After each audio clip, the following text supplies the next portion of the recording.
all just happened very luckily for me. It's kind of same thing we all say, is we just luck, a lot of luck, and this much talent. We have another mic that was sitting here the whole Yay! time. Really? Yeah. I just kind of looked under my knee and was like, hey, that's a mic. Sweet. How about another question, yo? Oh, hi guys. Well, mainly for the two ladies here. Which is harder, ADR or voice work? Which is harder, ADR or voice work? Well, oh, you mean ADR directing? Oh, directing. Directing is way harder. Way harder. Because when you're doing the voice work, really, I mean, you just have to listen to your director and trust that they know what's happening. And as a director, you have to know what's happening. You actually have to know the show and know, especially with the dub work and stuff, because we never record together. It's always separate. And I think you said it's like that with Prelay too, right? Which kind of surprises me. I didn't know that. So as the director, you have to know exactly how the scene is going to play out. You have to have an idea of what the other person's going to sound like, even though they haven't recorded yet. So there's a lot of really knowing your actors and really being able to predict how things are going to fall into place. So yeah, directing is a lot harder. And there's so much more preparation involved as well. It's just a lot more time consuming. As an actor, you just pop in the booth and you're like, okay, now what am I doing? I'm crying? Okay, I'm crying. And then you step out of the booth and it's like, I'm happy again. With directing, you're with that all day long. And you're with it from the beginning, because you have to watch the entire series and follow it through to the end. And as a line producer as well, I get to do all of that. So we start at the very beginning with the marketing people, and then we end up at the end with the mix and layback, and it's a very long, involved process. By the time a show that I'm producing gets done, I've seen every episode 4 times, which is a lot of anime.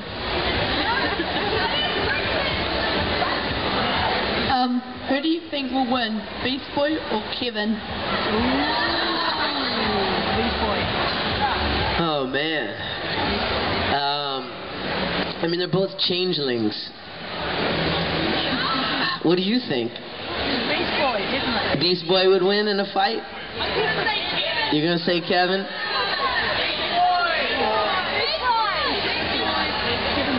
All right, raise your hand if it's Beast Boy is gonna win.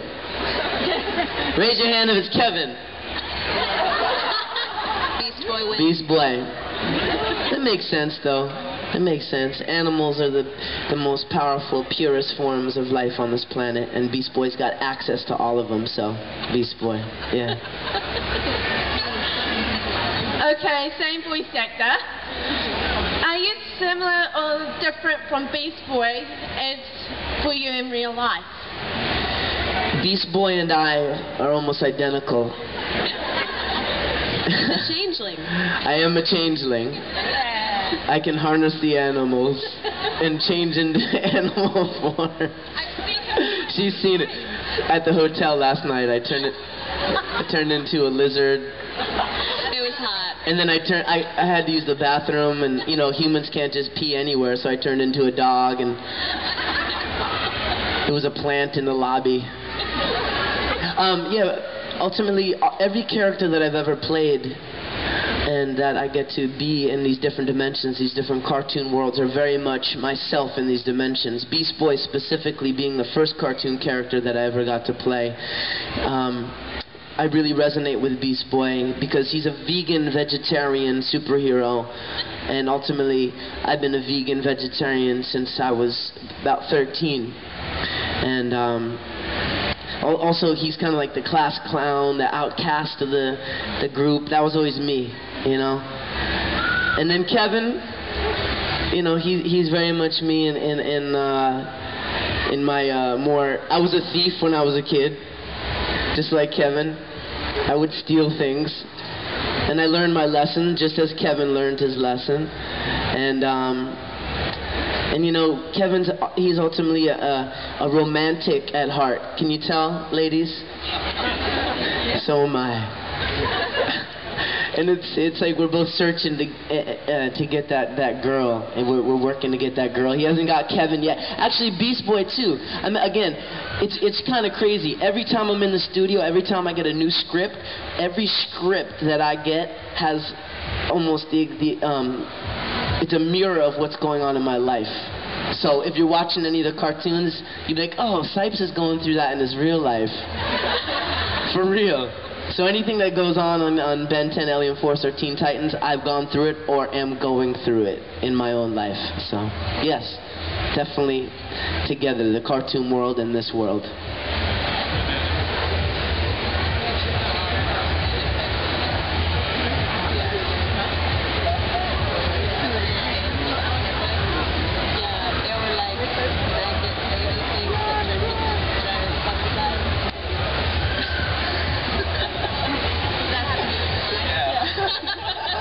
Okay, another question for Mr. Farmer. When you, Tony, Wayne, and Rusey are in the same room together, do you guys ever break into the characters? Do we what? I'm sorry? Do you ever break into the characters randomly? Like, start talking as Goofy or Mickey Mouse?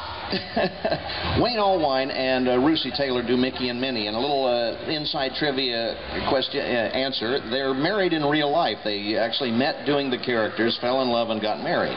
So, where's Mickey and Minnie are married in real life? We have a lot of fun. And Tony Anselmo, who does Donald Duck, a lot of times they don't let us record together anymore. We started a series called Mickey Mouse Clubhouse that's on now. And so we started recording the scripts as you would a radio play with all the actors in the same room. After about 3 episodes, we started laughing so much. And Rusey especially, we'd crack jokes and some un-Disney-like comments. We'd make fun of this, some outtakes. And Rusey would start laughing so much and she couldn't get back to working. So we're like, okay, we're going to separate you. So ever since then, we've done all of our lines separately. And so I'll go in at 2 in the afternoon, lay all my lines down, and Wayne will come in at 3 or 4 o'clock, lay his lines down, and they edit them all together. So they've separated us. So we don't play well together. Or too well together, yeah, that's it. Here's some interesting outtakes I won't go into. We want him. Another question. There's one up here. Or there's one. Hello. Hi. What is it like being a cartoon? Is it like hard, or is it fun to play, like, be emotional for a cartoon? Yeah, if anyone like chases after you with an eraser, sometimes it's really awkward because they're like, ah, don't erase me because I'm a cartoon. Get it? Yeah. I guess it's awesome. I like it. I always wanted to be a cartoon character. Now I guess I am. Cool. Great answer. Woo! Hey, it's the coolest thing. It's the coolest thing being a cartoon character. Yeah. Really, it is. There's nothing better, and it really gives you an opportunity to express your emotions in a different world, right? It's really enjoyable, and we are all cartoon characters. You know that? You know that? You're a cartoon character. You're writing your script. For real. You write your script, you're the director, you get to create your world, your outfit, your superpowers, all of this is at your hand. You know that? You know that? Yeah. Alright, cool. One thing that is really fun and challenging is whenever you do a goofy, not goofy, but a silly kind of character, and being able to actually make it a character that a regular person can empathize with, and making them seem human as much as possible. Like Chopper, for instance, I had to do his origin story recently, which is the saddest thing ever.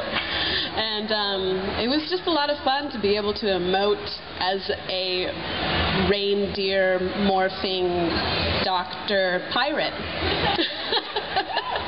Like, it was really neat to be able to just, like, cry as that and really feel it. It was fun. I think also one of the awesome things is that you get to do things that you get to be characters you would never normally get to be. I mean, in theater or on screen, I will never play a teenage boy pirate.